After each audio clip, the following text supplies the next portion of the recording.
Assalamualaikum warahmatullahi wabarakatuh. Selamat mencermati ajaran saya, Syekh Siti Jenar, yang akan disampaikan oleh Ki Guru.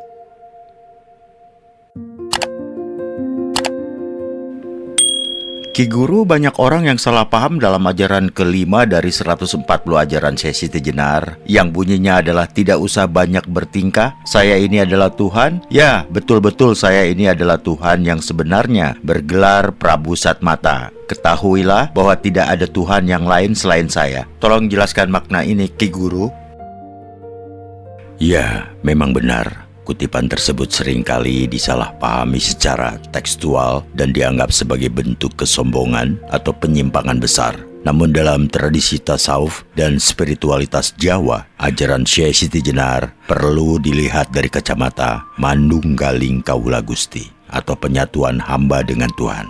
Mari kita bedah maknanya secara mendalam agar tidak terjadi salah kaprah. Yang pertama, konsep ana al-haq dan fana. Pernyataannya, saya adalah Tuhan, bukanlah pernyataan ego manusia atau ego jasmani. Dalam tasawuf, ini mirip dengan ucapan Mansur al-Halaj, ana al-haq. Berkaitan dengan fananya adalah keadaan di mana seorang sufi merasa dirinya lebur atau hilang. Jika ditinjau dari analogi cermin, bayangkan sebuah cermin. Jika cermin itu bersih sempurna, dia tidak lagi menunjukkan dirinya sendiri, tapi hanya memantulkan cahaya matahari. Syekh Siti Jenar menganggap dirinya sudah bersih, sehingga yang berucap itu bukan lagi daging dan tulang, melainkan nur Tuhan. Kemudian yang kedua, siapa yang dimaksud dengan saya? Banyak orang mengira saya merujuk pada sosok manusia Syekh Siti Jenar yang butuh makan dan minum. Padahal bagi beliau, diri sejati atau tubuh fisik hanyalah bangkai atau sangkar. Diri yang sejati adalah ruh yang ditiupkan langsung oleh Tuhan, bukan mengaku jadi pencipta alam. Beliau tidak bermaksud mengatakan bahwa tubuh manusianya menciptakan alam semesta, melainkan bahwa hakikat hidup yang ada di dalam dirinya adalah percikan dari Zat yang Maha Tunggal.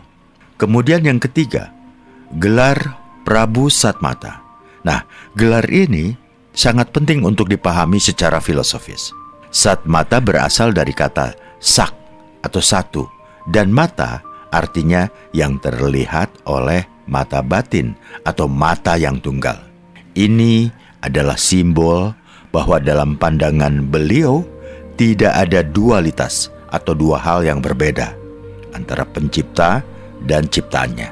Jika Tuhan itu maha meliputi, maka tidak ada ruang di alam semesta ini yang tidak ada Tuhannya, termasuk di dalam diri manusia. Yang keempat, mengapa orang banyak salah paham? Ada beberapa alasan mengapa ajaran ini sering dianggap berbahaya. Sudut pandang syariat versus hakikat. Secara syariat atau hukum agama, pernyataan ini tentu salah karena memposisikan manusia setara dengan Tuhan. Namun, Syekh Siti Jenar berbicara dari level hakikat. Konteks sosial politik. Pada zaman Wali Songo, ajaran ini dianggap bisa membuat masyarakat meninggalkan kewajiban syariat, seperti sholat misalnya, karena merasa dirinya sudah menjadi Tuhan. Dalam bahasa simbolik, ajaran beliau bersifat ngelmu rasa. Jika diartikan secara harfiah tanpa bimbingan guru, maka akan jatuh pada kesimpulan bahwa manusia boleh berbuat seenaknya. Nah, jadi kesimpulan secara singkat, inti dari ajaran itu bukanlah kesombongan diri, melainkan penghapusan ego. Beliau ingin mengatakan bahwa tidak ada yang benar-benar eksis di dunia ini kecuali Tuhan. Manusia hanya peminjam hidup, dan ketika pinjaman itu dikembalikan, yang ada hanyalah sang pemilik.